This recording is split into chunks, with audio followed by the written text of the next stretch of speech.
Hi, everybody. Hi, Peter. I'm the whole audience. Welcome to Coffeehouse at the Mews. Every Monday night, we are here through the end of March, actually. So, yes, we're celebrating our 30th anniversary this year, and we're having a great time, Ron and I, hosting this. Yes, we are. Every Monday night from 7 to 8 o'clock. Mm-hmm. So, thank you for joining us, and thank you to Live from Provincetown for hosting and helping us produce this.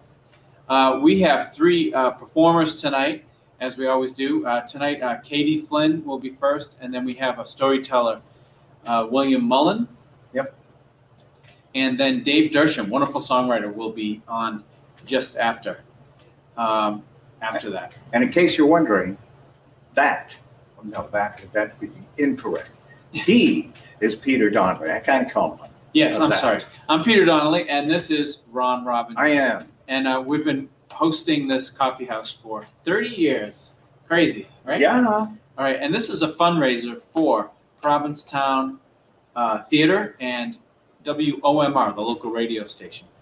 If you write a comment and just kind of let us know where you're watching from, if you're out of state or if you're here right here in P-Town, it's always kind of nice to know where people are tuning in from. We have some sponsors that help us run this each week. Provincetown Magazine, Dr. Scott Allegretti Dental Arts, 1023 The Dunes, and Land's End Inn gives us a room, which we're not using this year because of the pandemic, but they've given us this room for years and years and years. They've given us a room for our feature performers each year. Mm-hmm. And so we like to make sure that people know that. It's a really fantastic guest house. Great place. Yeah. And the Mews restaurant has been giving us this room also for 30 years. So we're sitting here by the water and enjoying it. Yeah. As always. Yeah. Yeah. What do you think, Ron? Anything? About life? Yeah. What about life? It continues. And then guess what? Yeah. Oops. Yeah. Okay. Yeah, it's been an exciting past couple of days with film crew in town. Well, let me ask you about that. The American Horror Story has been filming here in Provincetown. Apparently, the next series, this is their 10th season, I think. Yeah, and it's going to be based in Provincetown. So they called Ron and asked if they could use the Mews. So on Friday night, well, I'll let you tell it. They were here, and we got the thing set up some time ago, a couple months or so ago, because they knew they were coming to town, and it was it was pretty exciting. They were doing a lot of the shooting outside prior to the whole thing happening, to the crew coming out and all. They're very conscious about COVID, and so the entire building that morning, which was Friday morning. The entire building, these two women walked around with this fogging machine. That came out funny. So it was a good fogging machine. And what? And they fogged the whole place in the bathroom. They fogged it up? They certainly did. It was a great fogging time. And it was completely debugged, or whatever you would call it. So making it safe during this pandemic. Yeah, because the cast and crew, or whoever was here, they would be using the inside to warm up because it was cold outside. And so that was a surprise. And they were all quarantined together and that kind of thing. So they had doing the masks and the whole thing. So the Mews, which will be spelled differently than the Mews, M-E-W-S. The Mews, they changed the spelling of the name for the show. Yeah, D-U-N-E-D M-U-S-E.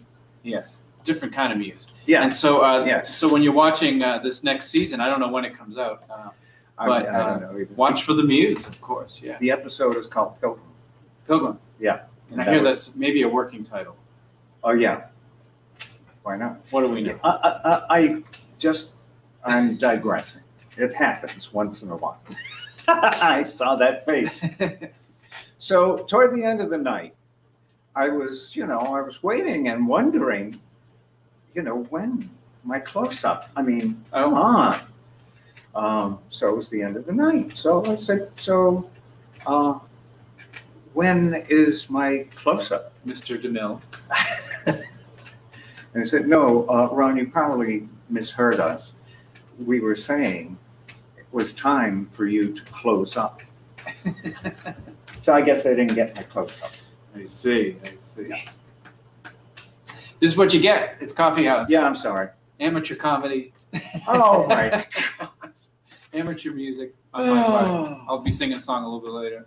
Written by Marilyn Colburn. I'm going to do one of her songs. That's great. Yeah, it's a good song too. Yeah. So why don't we bring out our first performer? Okay. And we want to thank you all for joining us. It's a suggested donation, as you're seeing going across the bottom of the screen, a suggested donation of $5. And that helps us send off, pays for our production costs. And also we send what's left over to WOMR and Provincetown Theater. Mm-hmm. So, and those organizations really need the help this year as well. So thank you so much ahead of time for donating. And you'll see that it's the Venmo app is at Mews Coffeehouse. And then if you don't happen, if you're not able to use Venmo or an app like that, you can send a check to Provincetown at the Mews restaurant, which is 429 Commercial Street, Provincetown, Mass. 02657. As did Daniel from Wallingford, Connecticut last week. Thank you. All right. So yeah, people have been using that option as well. And you can always private message us somehow if you need that address again. We'll say it at some point. Yep. Okay, our next performer is she? Well, we're going to interview Catie Flynn, and then we're going to ask her to sing. So let's bring up Catie Flynn. Catie. Hello. Hey. How are you? Flynn. Thank you for joining us and helping us with the fundraiser tonight. And thank you. I know that you're actually fairly experienced with a virtual show because you've been doing it from your home for a while, since the spring even. I think I've seen you. Yeah, and it comes in waves. I was all gung-ho in the beginning and then got burnt out, and now I'm like gung-ho again, Oh, good. But looking forward to hopefully doing some in-person stuff, maybe this summer, some outdoor stuff. Can't wait. I hope you're right that we can all fingers get crossed. together. Yeah. You have a band. Yes, I do. I know that I hired you guys to play at the beach concert in Provincetown. Yes. That was one of our favorite shows a few summers ago. What were you calling yourselves? I'm forgetting the name. We're just the Catie Flynn Band, very unoriginal. We kept trying to find like a name forever, and then one of them made like a Facebook page, the Catie Flynn Band, and I'm like, great, now I feel like a tool because it's my name. But yeah, so Catie Flynn Band, some great musicians that I play with. We have a lot of fun doing a lot of kind of cover tune type stuff around the Cape, but I do songwriting as well, so. It's a good mix. And I know at the beach concert you did some original music of yours, and then you also got them all up and dancing. And yeah, what a fun night that was. Oh my God, so nice, perfect weather, and just like a great spot to be at. I am talking with Jim and Tom from Farland, and we're trying to figure out how we can get those concerts up for this summer. Oh, that'd be wonderful. It may be that it's August by the time that it finally gets going, but we're going to try to do something. Nice, hey, nice. Speaking of Tom, tomorrow is his birthday, I swear. And no, I think it was yesterday. Yesterday was his birthday. Yes. Happy birthday, Tom. So tell us a little bit about how this season has gone. You said you were doing the virtual shows, you burned out a little bit. And I can understand why. I do the same thing. I've got 3 shows running. Including this one, and you can burn your material out, I think. After a while. Yeah, and I'm also doing. I teach music lessons and stuff, so I was doing a lot of virtual teaching and stuff like that. But yeah, it's just been a lot of reflecting and doing some writing and stuff like that, kind of decompressing. So you've had a chance to sort of take advantage of this time to do your own personal work, personal writing and stuff. Yeah. For sure. Great. And when was you had an album out? Yes, I had an album out like a long time ago. I think it was like even 2013 now, but I'm in the process of recording some new material. And I started it and then COVID hit, so then it kind of stopped. But there will be some stuff out soon. For All right, sure. and you have one album together at this time? Yeah, I have one album. It's just called Let Me Down Slow. And then I also have some albums that I did with a band that I was in when I lived in Nashville called The Fireman's Daughter. So I have that out from even longer ago. But yeah.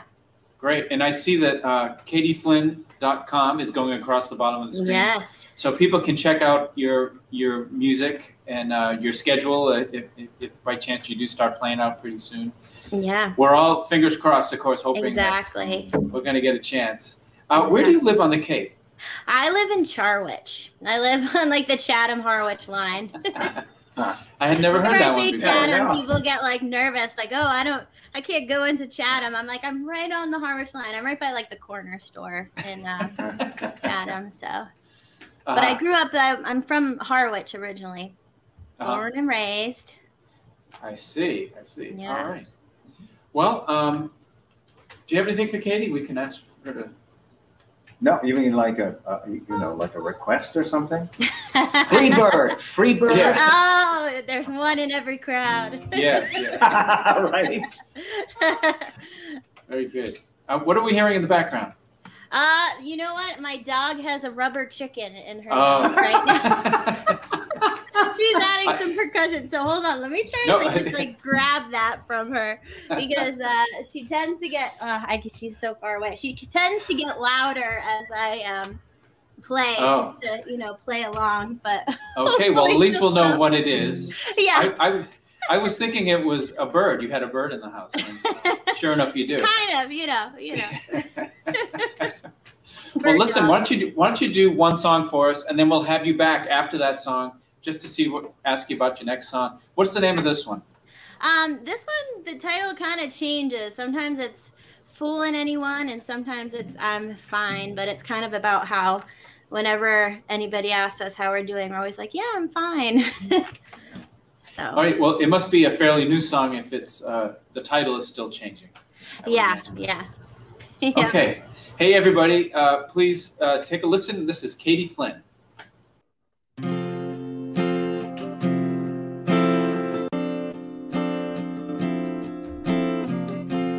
After all is said and done, and every inch of you is gone, I'm left with these boxes stuck with tape.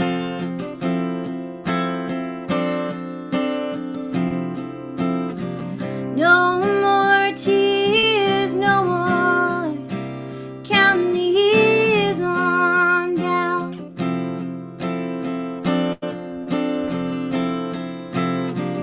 Just one long goodbye and a lasso drive through your town.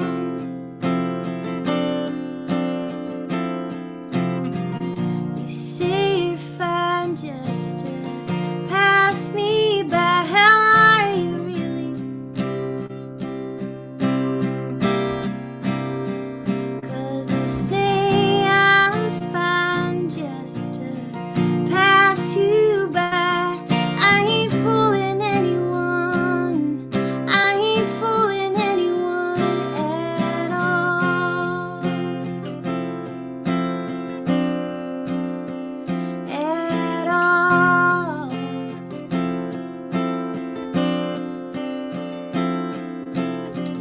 In the right light, at the right time. What once was broken might just shine. But bitter and broken don't look good on me.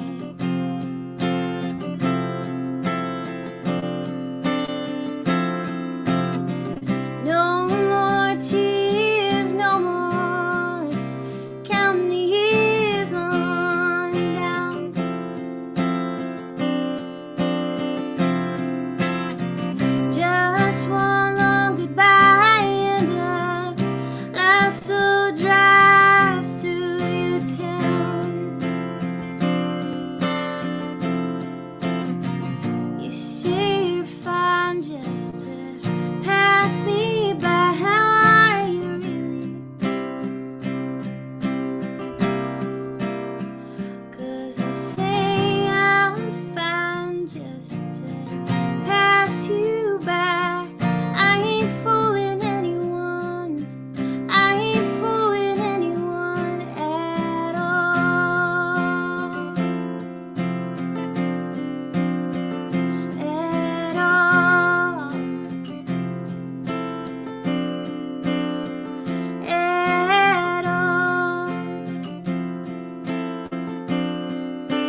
Catie Flynn. That's beautiful.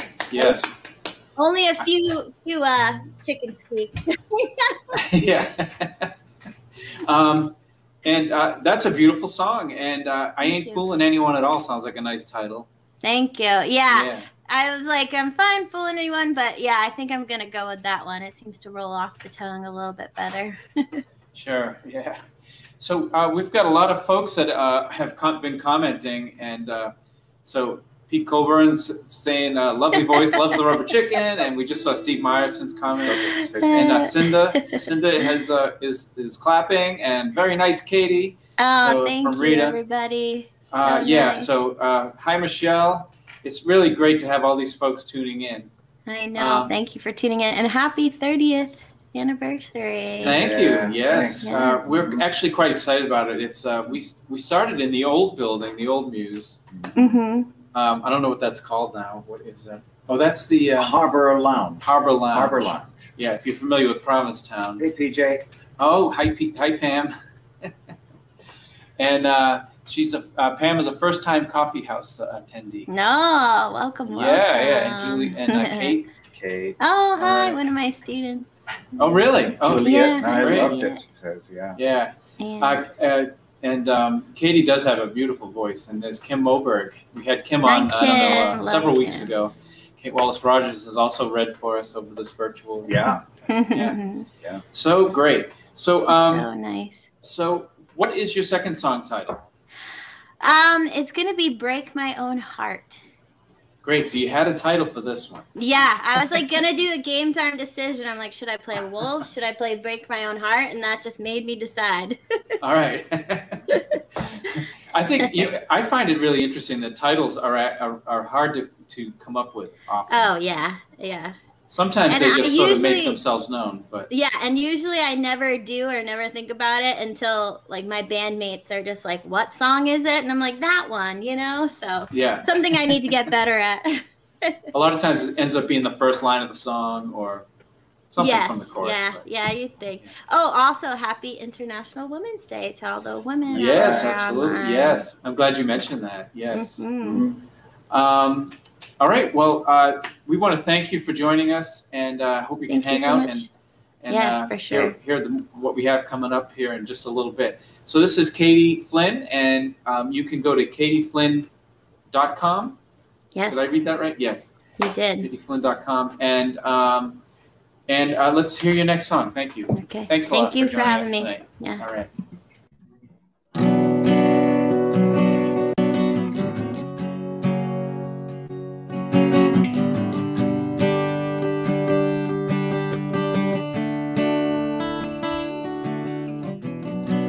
Talking in circles and drawing lines, and I don't even know what shape we're in this time.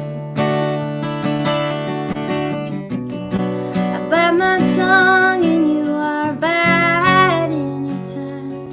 I don't even know what's yours from what's mine. Oh, what a shame, I'll take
gets me dizzy till I lose track.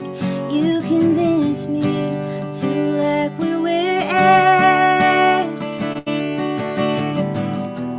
Oh, what a shame, I'll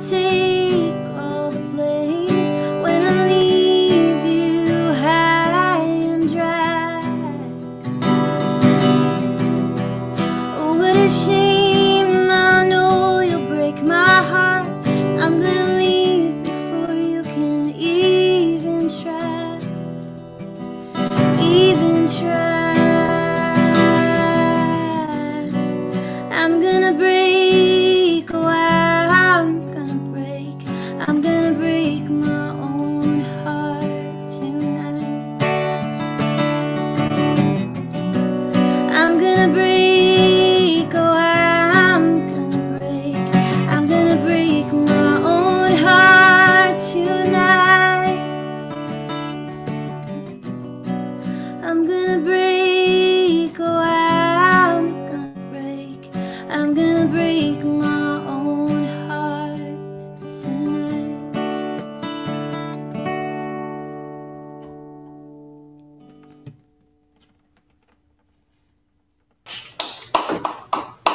Catie, thank you so much. Thank you. Thank you. So many people that writing, they just love your voice. Oh, yeah. Sweet. And that's a heartbreaking line. I'm going to break my own heart tonight. Before, I'll take that song one of makes those us. too, It makes us want to drink. I'm right there with you. Cheers, guys. I hope you have a good rest of your night. Look forward to hearing the rest of everybody, and hopefully hear you soon too, Peter. Yeah. All right. Well, again, thank you so much. Hey, thank David you. Colburn and be well, everybody. All right. Thank you. Yes, thanks. Okay. So that was Catie Flynn, and a wonderful songwriter, and she has a band as well, and they have albums, and you can go to her website. Yeah.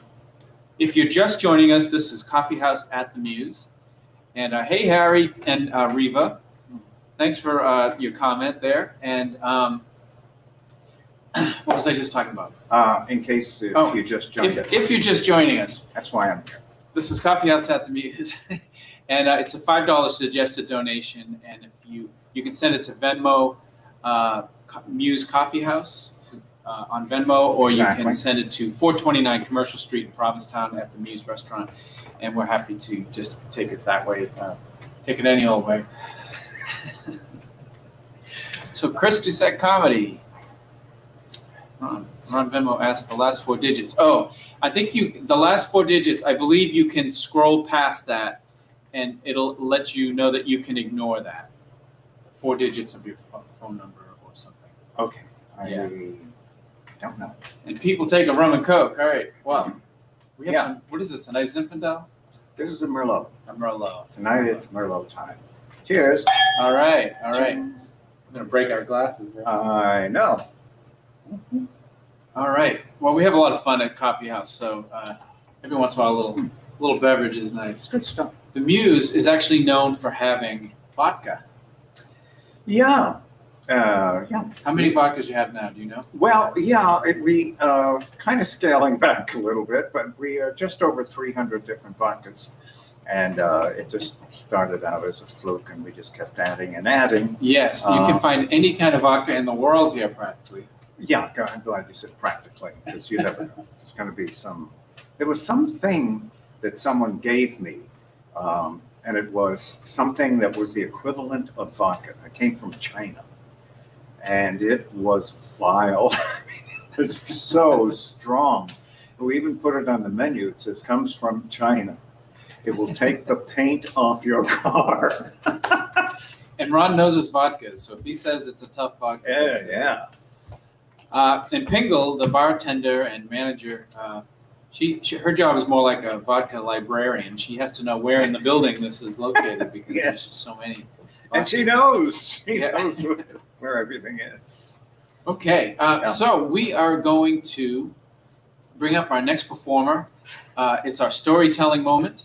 And William Mullin is our storyteller. Please bring up William. Hello. Hello. Cheers. Cheers. Yes. Wow. I saw Philip made a comment, so he said cheers as well. Cheers, everyone. Yes. It's great to see you, William. William is actually my neighbor here in we're next door neighbors. Yes, and you also run the Mosquito Storytelling Night. Yes, so we the Mosquito Story Slam. We're entering our 8th year. I'm a co-host along with Vanessa Bardavidian. And we're still doing our shows. We did a virtual show a couple of weeks ago, but as you know, Peter, as you know, Ron, nothing substitutes live performances, right? So, but we're glad this venue is here then, and thank you for for hosting this, and the proceeds benefiting WOMR and the P-Town Theater, great P-Town institutions. I'm so psyched. Well, thank you for joining us. And are you having a little trouble hearing him? Yeah. We're having a little trouble hearing you. Maybe Oh. we'll take a second to like there's a crackling sound. This There is a is. virtual Hold on. coffee house, so we are. How is that? Is that better or no? Well, Here. it says could you sign out and sign back in? Can I sign out and sign back in? Yeah. Sure. I'm not sure what that means either. There's a bit of a delay, and we could have it. I could go and do a. Is this Oh. better? Oh, yeah. Perfect. Yes. That's better? You know, I didn't want to say anything. Oh, 'cause right. I thought maybe you had some phlegm. Maybe it's because of the wireless. I was sounding like this. William, Laura, McCall, Mullin. I just need a little more of this to smooth out this. So William, you were mentioning the Mosquito Story Slam, I was. and you expect to actually have that as an outdoor Yes. venue. So usually our home, we have a few homes, but our real main home is the Provincetown Theater. We love it there. It's such a great venue for us. But the pandemic happened, and last year we did a couple of successful shows. One at Payomet, so we hope to return there for an outdoor show this year. And we actually have a few shows in the summer booked outdoors at really our second home, which is Wellfleet's Preservation Hall, which is celebrating its 10th anniversary this year. So, yeah. So you're ready to go outside with this if need be. Yes. And it usually runs about once a month. Is that right? It's usually once a month. Yep. And we have our storytelling. If anyone's familiar with The Moth, it runs very similar format. We have a theme. But what's great about the Mosquito is The Moth has gotten really big, so you have to submit a story. We do that for our virtual shows, but our live shows, you just show up, put your name in the hat, have a story ready, and then we choose your name, and you go on stage and tell your story. That's great. Well, yeah. I've of course been to a number of them. Have you seen any of them at Provincetown Theater? No. So I've been to many of them. I love to go, and it's usually a very fun night. It's you don't know what you're going to see. It's kind of like Coffeehouse in some ways. Oh yeah. There's people that are very experienced storytellers, and there's people that aren't, and they're working out their chops. Yeah. And of course, you are an experienced storyteller. You've done stand-up for years now. Is that mostly out of New York, or? I had to get a little sip of wine in there while you're talking. I started as a stand-up comic. Well, I started as an actor in New York City, and then I gravitated to comedy. And I found that my comedy was more about telling funny stories, not doing punchlines, setup and punchlines. So then when The Moth happened and really exposed like, oh, storytelling can be an actual art and craft and go on stage and tell your stories, I gravitated to them and I started doing The Moth, and that's how I fell into storytelling. And I grew up with a lot of quirky stories, so it's really helped fuel the habit. And it's sort of a repository for all the crazy things that happen in your life. A what? A repository. Yes. Whatever. I don't know. Repository, right? That was the right word, Peter. I just wasn't sure what I heard. All the things that happen Ron, to you. Just another sip of Merlot, and that word's gonna. See, that word flows much better. Repository after the sip. Yes. Well, so all the things that happen. A lot of times you choose stories that actually are true, I would assume. Oh well, that's the number one rule of storytelling. It can't be fake. It really has to be. So Vanessa and I, in addition to doing our shows in the Mosquito, we actually hold workshops.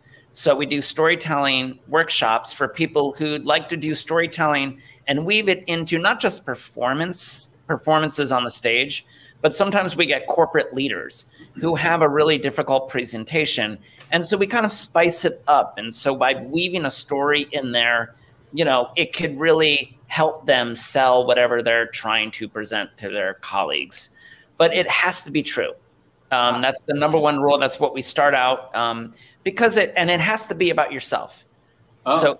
So every story has to be, it could be about yourself reacting to someone else, but it can't be about like, so this person did this and then they did that and then they did. No, it's just like, how do you feel about it?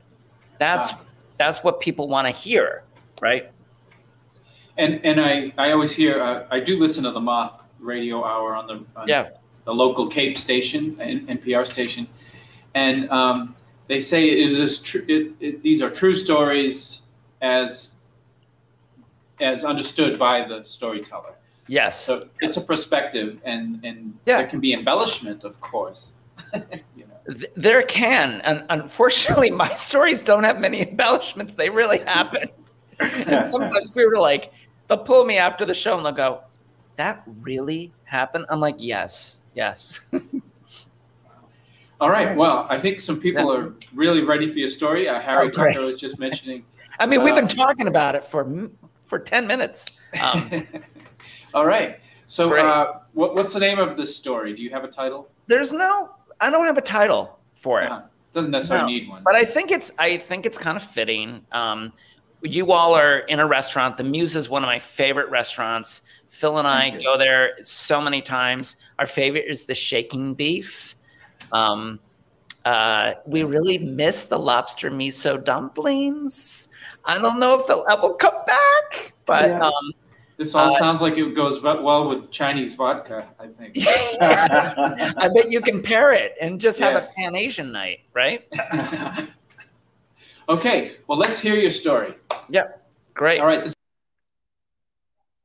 So, as I was saying, it's kind of fitting that we're in a restaurant setting tonight because when I graduated from college in Boston in the early 90s, I, like a lot of writers and performer wannabes and actors, I had no idea what I wanted to do with my life. And I did what a lot of them did in a bad economy on top of it, is try to wait on tables. And so I actually went and I applied to the most popular, famous restaurant in Boston at the time, Legal Seafoods. I mean, this was the holy grail of restaurants. If you were a waiter, there were rumors that waiters made thousands a night at this place. I was like, I got to get in on this. So I first went and I applied to the really famous one at the Park Plaza Hotel. And I applied and I never heard back. And then I returned. I was so determined.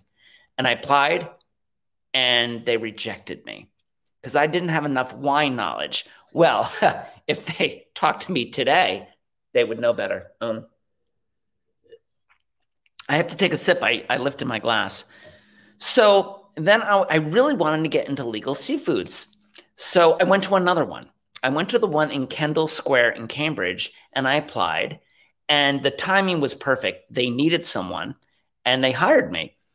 And I was really excited. But before they put any waiter on the floor, you had to go through a week-long school, affectionately called Scrod School. I'm not joking. Like waiters where you don't even know how much you're going to make night to night, they wanted you to commit at below minimum wage because they were paying you waiter salary then to a week-long school. And this was very hard. You had to learn everything about the fish, everything about where the fish came from, its spawning grounds, its family tree, what its ethnicity was and the religion of the fish, all this details. And then there was a major test at the end. And I studied my ass off for this thing. And I passed. Phew. It was amazing. But being a newbie, the one funny thing about this Scrod School it was led by this veteran from Legal Seafoods. There was a lead of this head waiter called Christy, and she was very gruff. Her voice was very rough from years of yelling into the kitchen. And so she would quiz us during the week, and she'd be like, rainbow trout, how's it prepared? And we're like, baked or Cajun? She goes, what else? We're like, broiled? She's like, okay. She was like a football coach, but she didn't have the whistle. Thank God. So she was like a drill sergeant, and we passed, all of us in the class passed the test. But being a newbie, you got the really bad shifts. And so I got lunch shifts, and I got a lunch shift at one Sunday, and that's the slowest time. Lunch on a Sunday, slowest time. And one Sunday, it was raining. And I was so happy because I was hungover from the night before. So it's just me and a few waiters in the side station. And we're just drinking coffee, talking, laughing. The restaurant is empty. And the door then opens. And a group comes in. And we peer, and we're like, oh, that ruins our time. And so we look and peer over the side station. And I see it's a group of normal-sized people. And there's one woman who is tall and hunched over. And I was like, this is an odd-looking group.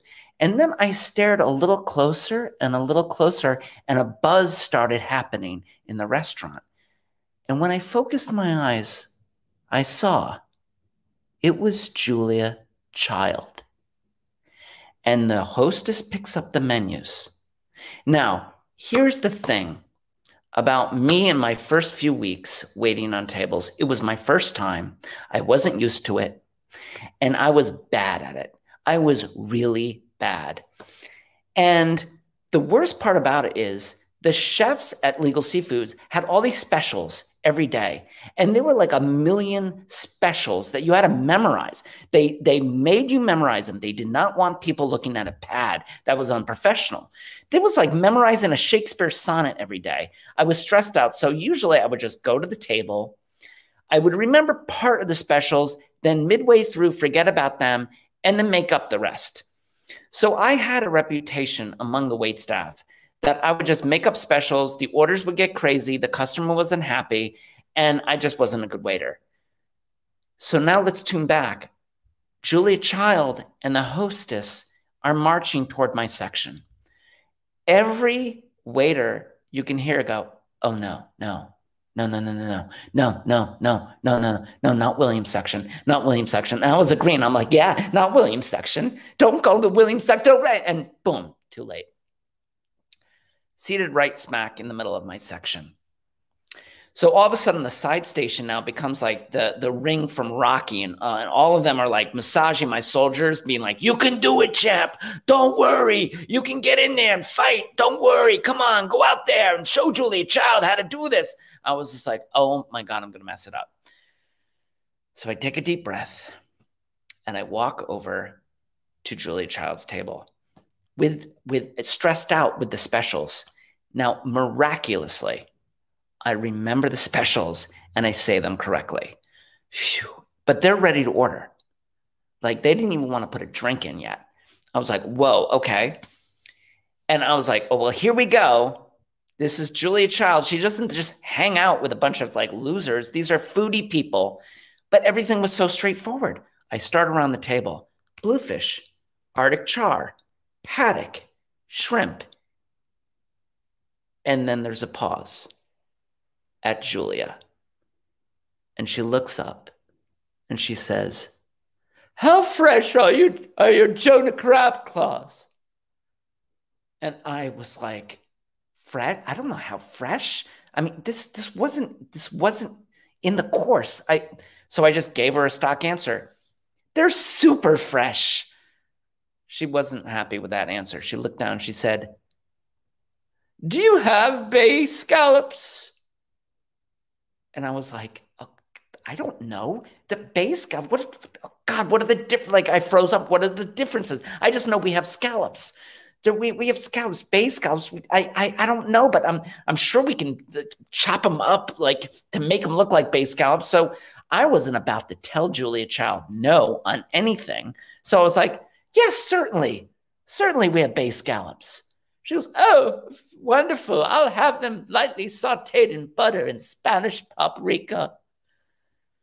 So I took the order, and I was so happy that I remembered the specials, and I marched right into the kitchen. Now the kitchen was all waiting for that order.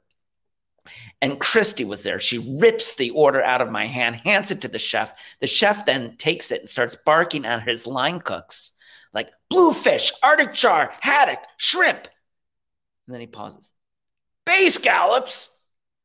Who the hell ordered bay scallops? We haven't had bay scallops in Massachusetts Bay since the 1800s. Who the hell ordered William? I'm like, oh, fuck. And Christy goes, Julia, you lied to Julia Child about our food? I couldn't believe it. We didn't have bay scallops. The manager of the restaurant sees the chaos ensuing, comes over to me and says, William, it's going to be hard, but you got to get back on that horse and march over to Julia Child and tell her to order something else. I was like, are you kidding me? So again, I take a deep breath. I walk out of the kitchen and I march toward Julia Child's table. I'm about to reach there and I'm shaking. I'm shaking. I've never been put in such a position in my life. I'm about to open my mouth and Christy then comes and pushes me away and says, I'm sorry, Miss Child, but he's training. He just started today. Lie, a total lie. We just keep lying to this woman. And but we don't have bay scallops, as you understand, blah, blah, blah, blah, blah. Julia Child, looks at me with the most disapproving stare, then turns back to Christy and says, well, I'll have the Jonah crab claw then. And then bows her head. Christy says, yes, ma'am. Starts to walk away. And then Julia goes, oh, well, another thing. I'll have a Heineken with that. A fucking Heineken. I thought, are you kidding me? Here we are, all worried about the Epicurean queen, and she is pairing her lunch with a Heine. That was the moment when all the stress just left me. I almost laughed and thought about that moment every time I got into a stressful situation. And eventually it didn't make me a great waiter, but it made me a good waiter. Thank you. Oh, my goodness. I believe I felt every word of that. I totally understood what you were talking about. Right? Wow. Oh, man. You've been in the restaurant business for years, Ron. I know. Yes. You made me very and uncomfortable. other folks are also mentioning that they've also worked in restaurants over the years. Yeah. The only one time, I was never a waiter. The only one time a waiter asked me when I was hosting, could you just bring some water over to the table? So I brought a tray of waters to the table, not realizing that when you take one glass of water off, the balance is totally different on that tray. But the man's shirt dried off fairly quickly. I think a day or two later, it was fine. But it was very embarrassing. Right down his back. I did. But having celebrities come into the restaurant is a common in the Mews, right? Yeah, right. But Julia Child, of course, is. Yeah. Well, I mean, how often does that happen? And everyone, and she was just so like, even though she was disappointed we didn't have bay scallops, like this was just a casual Sunday lunch, but everyone was so stressed, and she's like, "Give me a Heineken." It was just like, "Can I also get you a cigar?" Like what?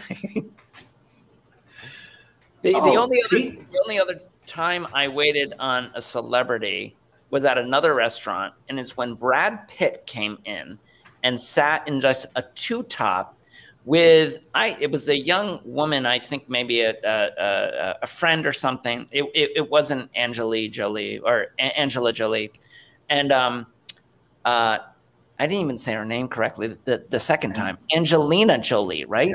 Yeah. Right. And Wasn't her.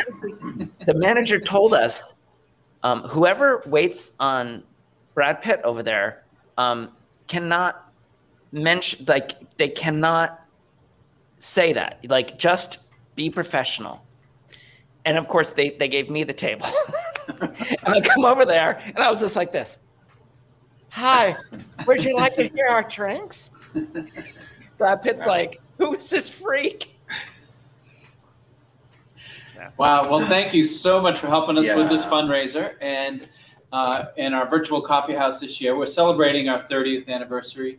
Yes, and so great. Yeah, we're really we're very excited to have you. And we only have a few weeks left. Actually, we're going to wrap this up at the end of March.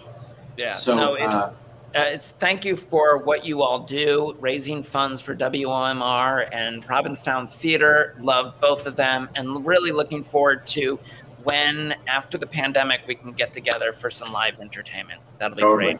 It sounds like it's coming. Yeah. So we're all hopeful, and the Cape has done well. We kind of, knock on wood. Yeah. The Outer Cape. So William, thank you so much. Thank you. And I hope you can hang out and listen to Dave Dersham. He's coming up next. So I will, definitely. All right. Good night, Dave. Dave. William. Good night. See you, William. Wow. Okay. That was a great story. That's a great story. Yeah. That's a great story. And who was it? Was it Pete that said? Pete said that he had waited on Julia Child. And she was very nice. Yeah. I'm sure she is very nice, actually. Yeah. It doesn't sound like from William that she wasn't nice, but no. Down to earth. She wanted a Heineken. So. Yeah. That's all right. I think we need to move right along. Oh, yeah. Our next performer, our last performer, is Dave Dersham, and he hails from Western Massachusetts. He's a really amazing songwriter, and so we're very fortunate to have him here tonight. Please welcome Dave Dersham. Hi there. How are you doing? Just get rid of that. That's so nice background. That's good. That's good. Okay. Perfect. A little bit better. Hey, great to see you, Dave. You, yeah, it's been too long. I know. We have you almost once a year. Or sometimes there's little breaks in there, but we've had you over at the Coffeehouse many years, featuring the Coffeehouse, and so I wanted to make sure we got you in this year because I just love your music personally. Thank you, man. Nice to see you guys. Likewise. So you're from Western Mass. What part of Western Mass? Northampton. And you've been out there how long? I've been there since, well, I grew up in Amherst, so I've kind of been in that area since 71, long time. Yeah, and you spent some time on the Cape, which is why we are all connected. I know we have some similar pools of friendship. I worked at the Pennakees Island School, which was off of Woods Hole. And that started in '73, and I think it lasted till '08, which is kind of amazing because it was with underserved kids, adolescents. Wow, you were there that long? No, the school was there that long. Oh, the school was there from 70. You would have been about 10, so you would have been. Right. No, I caught the last 6 years or so. Yeah.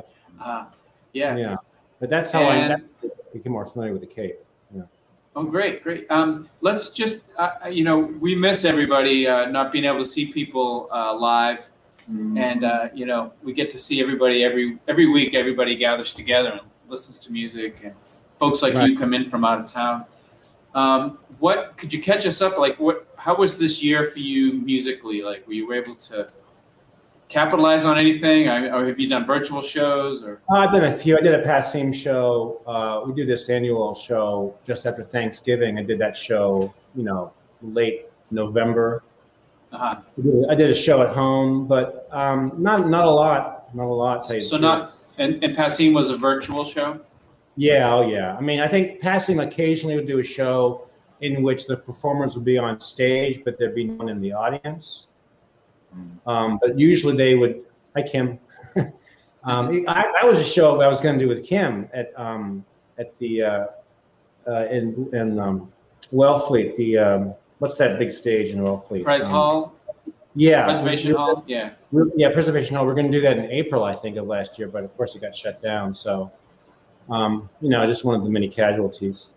So yes. I just been doing other things. I've been helping my dad out. I'm in an apartment now, and I'm on a hotspot with my phone because this place isn't really hooked up.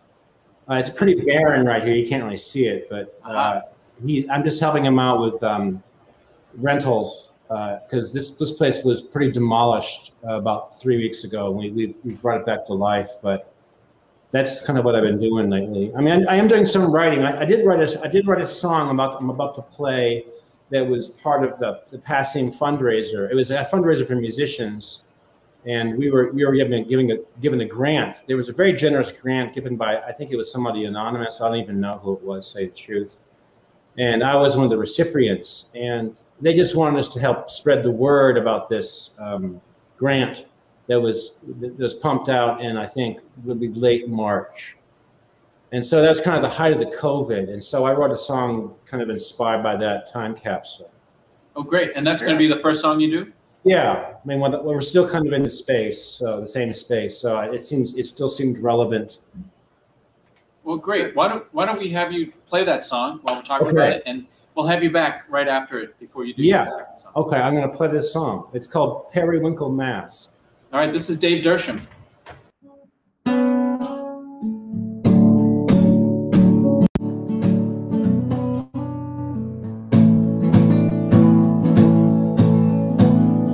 Your periwinkle mask reveals your pretty eyes. And Molly, tell me your name again. See, you are so captivating in disguise. We're washing all of our hands 100,000 times.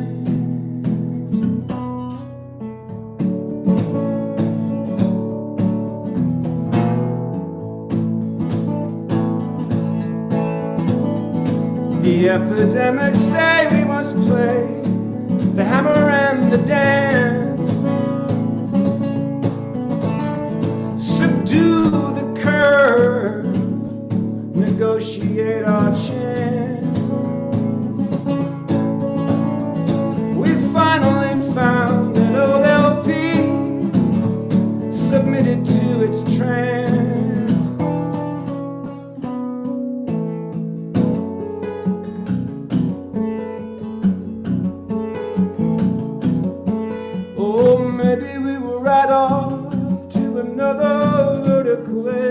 Trail, discover another new animal, gonna verify the wily yellow rail.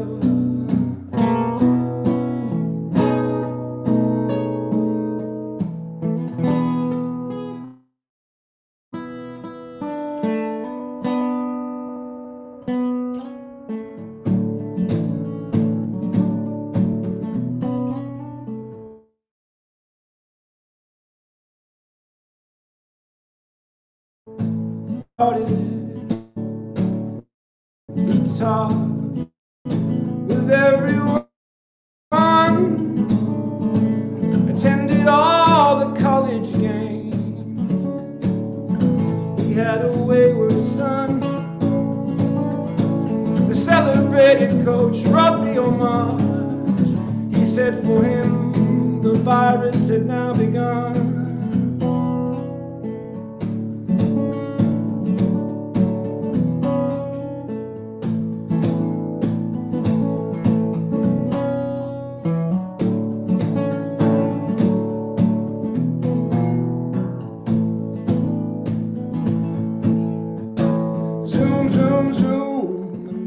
Cocktail out, bourbon, the beer, and the rye.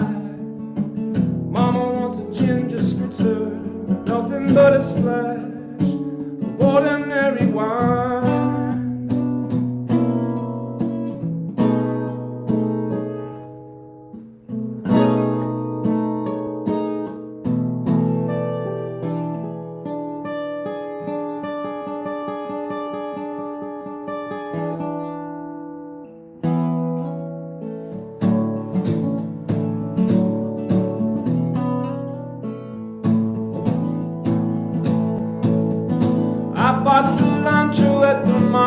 yesterday. Thank them all through the glass. Outside the glove guys, they wave goodbye. Stay safe, hope your weekends are blessed. Suddenly the unimportant are suddenly essential. The lieutenant governor from Texas can kiss my royal last. No more questions.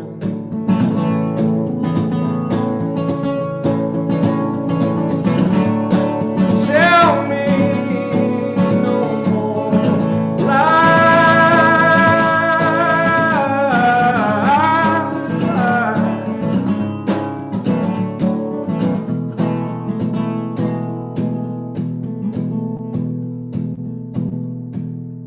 Your periwinkle mask reveals your pretty eyes.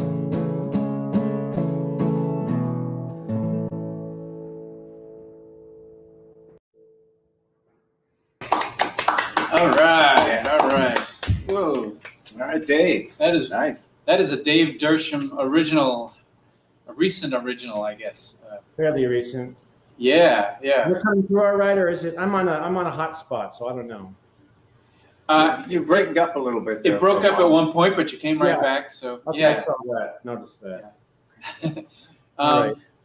We are running a little bit late, so we're gonna just have you do another song, and I have one song that's gonna close, just so folks can know that this will run a little bit over, but I think that's how we can do that. Yeah, we can. So we should do a stream from Kim Moberg. It'll be fun. Let's do that, Kim. Yeah. And I know Michelle Chimkin also was just saying a great song. So lots of folks interact with us here, and it's great. We have a pretty nice production going on with live from Provincetown. They put up the comments and all that. Yeah. What's the name of your next song? This is fairly old. This is called what is it called? It's called Flying Cars. All right. Give it a shot. Okay, and Dave, we won't have you back. We'll just say goodbye now. And thank you so much for doing this for us.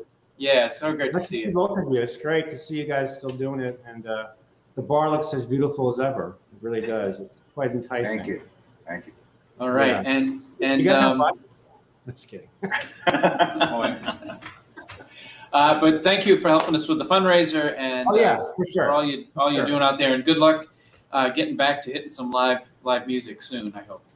Yeah, for sure. I think it's going to happen probably late summer. So there's still hope. So. All right, Dave. All right. Great to see you, and thank you very much. Yeah, Dave Dersham.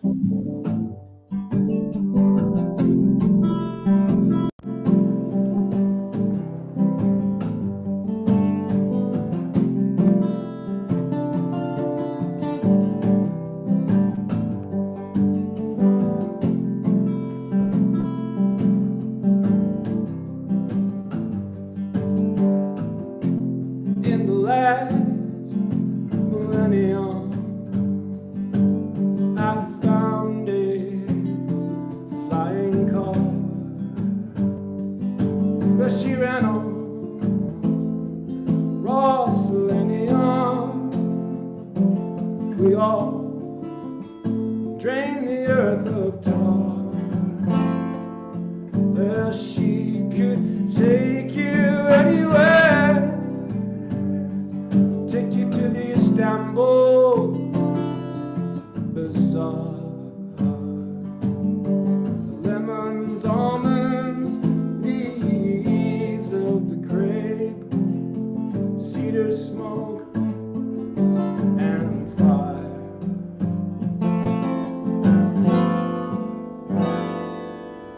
Half buried in a honey field,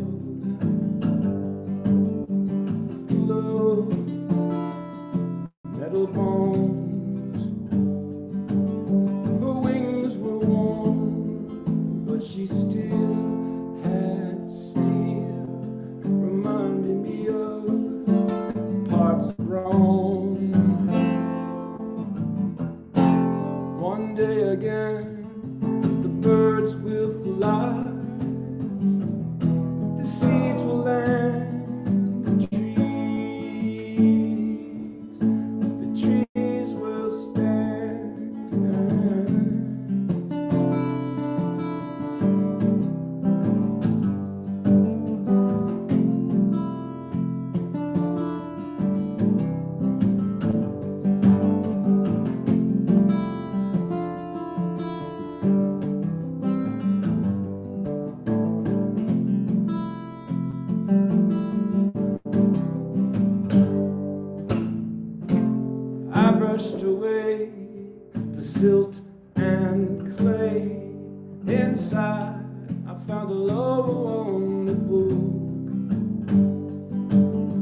a guide to roadside geology. This here oracle I took in the last millennium. I found a flying car. She ran on salt and selenium. We drained the earth.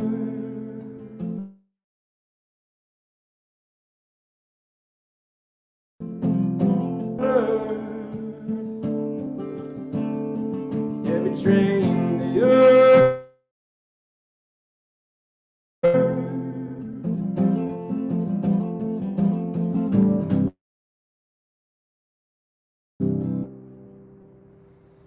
Thank you, Mews. Thanks for listening.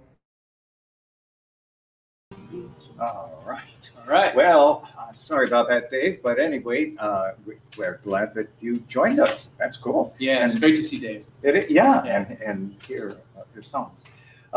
Peter Ty, Steve Solog with Dave Ball, and a couple of special guests for next week. Right now, it's Peter Donnelly. All right. So yes, next week is Peter Ty, Peter Ty, one of the musical acts, Steve Solog, Steve Solog, with Dave Ball, and Dave Ball from Florida.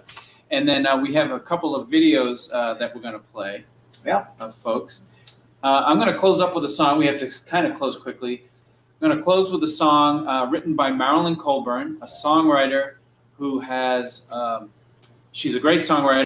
She's been at Coffeehouse for many years and performed her songs. Everybody loves them. And this is a song about Provincetown. I'm not sure what the name of it is. I think it's I Love the Beaches. Maybe that's it. Anyway, so thank you all very much for your donations tonight, and we'll be back next week.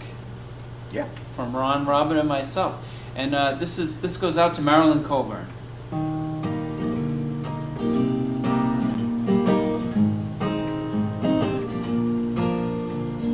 I love the beaches, the outermost reaches of Provincetown. How lovely to be where the dunes meets the sea in Provincetown.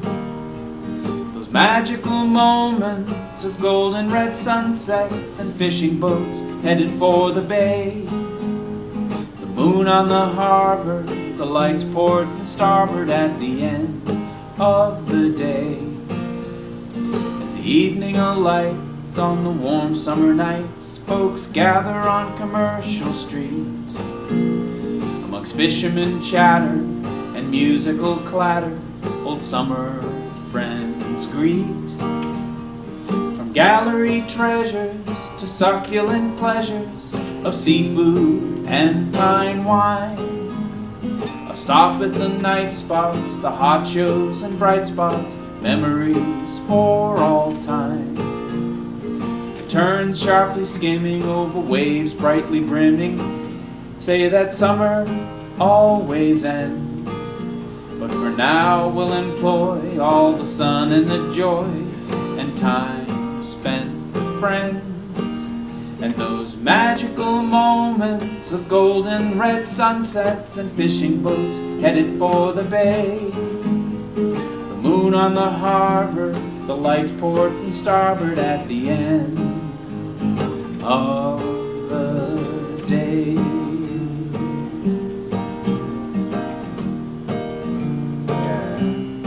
Don't you just love Provincetown? Oh yeah. Thanks everybody for joining us. That's a song by Marilyn Colburn. Yeah. All right. And it was, yeah. Thanks everybody for joining us. Thank you. And thank you to Jonathan Hawkins, live from Provincetown, for helping us produce this show. And all you folks that hung in there and sent comments and gave us all the support. Thanks. All right. We're going to do it again next week. Same time, same computer. Same bat channel. All right. Good night, everybody. Night.